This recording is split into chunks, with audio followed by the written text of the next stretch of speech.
Hello, welcome to another video that I've been requested to do, which is basically the main differences between the test set and the main exterminator set. So all this information is on the website, but I'll try and sort of skim it down into one simple video for you. But the test set was originally released back in 2006 to sort of test the waters of whether or not Battles in Time was a viable product.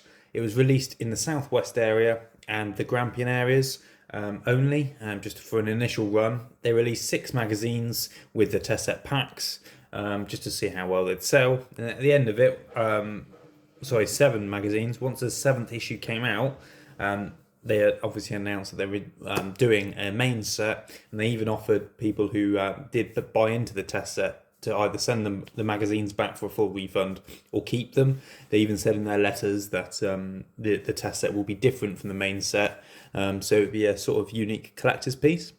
Because the test set was such a limited run, that they are far rarer than the other cards that you get, especially Invader with their overprinted run. There are a few differences which I'll go through, which should help you identify which one's which and then maybe build your collection. So the easiest way to find it, if I find a bonus card, so just for the purposes of the video, we'll do the bottom album here as a test set, the top album here is a main set, just for our comparisons. So if we get a fun little card like Pickled Eggs out, and we'll do the same on the main set up here. There it is. Oh, this is awkward. Okay, so the test set one is on the left and the main set is on the right. So predominantly with Battles in Time Exterminators, the differences between test set and main set aren't that bad in the sense of design and stuff like that. Predominantly, the 85 cards were kept the same.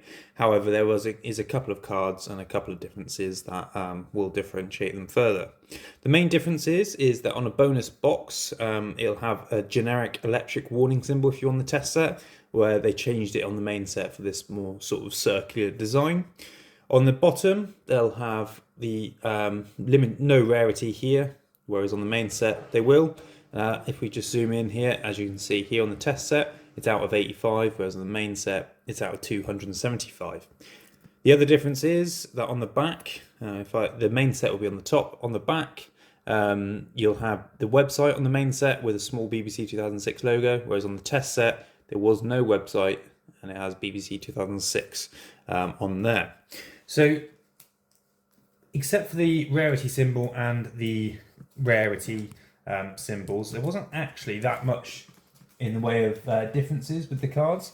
As you can see here, this is the first 85.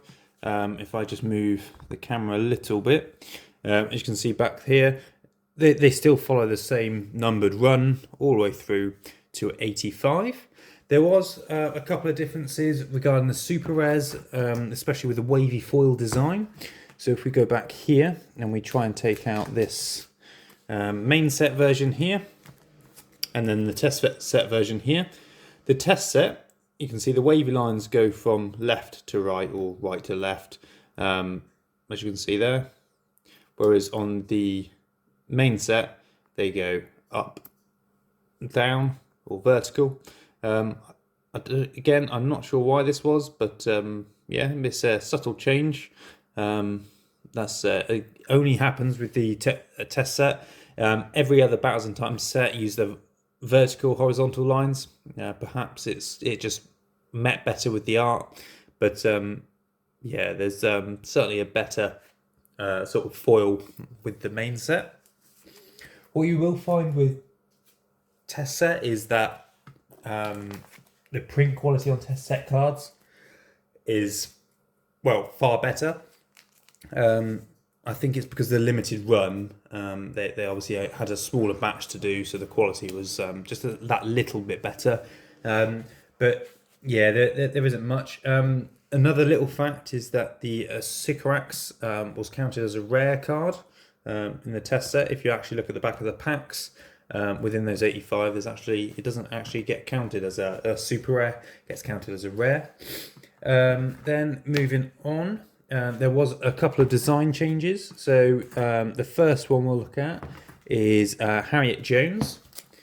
So if we just move around, there we go. So in the test set version, it's just called Harriet Jones because there is no other Harriet Jones in the test set. Whereas in the main set, it was called Harriet Jones MP because later on in the set there was also a Harriet Jones PM. As you can see here, there's a rarity symbol in the main set, not on the test set, and it is out of it 275 on the main set and 85 on the test set. That's the only difference on that one. It was just it was a subtle design change, but not as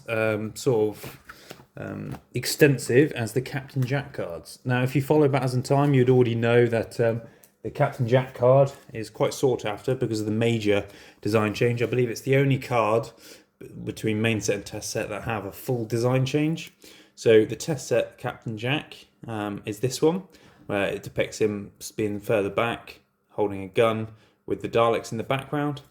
And then the main set, I believe, has the same background, just slightly zoomed in, as you can see here. But Captain Jack is further into the picture, providing a better portrait, I think. It's unknown why this design change happened. Maybe it was just some feedback, but yeah, that's the main difference between that test set version and the main set. Other than that, the differences are limited. Although they are just far rarer, as you can sort of see looking at both of them. The designs for each of the cards, they're almost identical. They kept the emboss for both cards. They kept the ultra-rares where they were. They didn't move any cards around. And with the main set, where the test set ended at 85, obviously the main set just continued on to the next cards. With these differences, obviously also comes the elusive test set Super Rose and the other Super Roses. So if you are going to try and collect the sort of Super Roses, these are all the variants that you need. But obviously we're just doing test set today. So the test set Super Rose is far different than the... Oh, I'm just throwing them around. Than the Exterminator. So there is 2 Exterminator Super Roses for the main set, and obviously 1 test set Super Rose. The test set Super Rose has that typical test set warning symbol, the generic triangle, where if you look at the back, as you can see, it's matte. There's no foil there, and it has BBC 2006 on the rear, whereas on the back of the normal Super Roses, it's gold foil. So both Exterminator variants, one's glow, one isn't, have the new power symbol here, and on the back of their card they also have the Battles of Time logo and BBC 2006 on the back, as we expect from the other cards. That is basically it with the test set. Like I said, they are incredibly rare. If you are going to try and buy packs, which may be a bit difficult, with test set packs, they're sort of a matte effect rather than a foil one, and main set cards are like really shiny foil. They're incredibly obvious to those that want to collect them. I hope this has been informative for you. If you've got any other questions, just comment down below and I'll try and answer them. Thanks so much for watching. Cheers.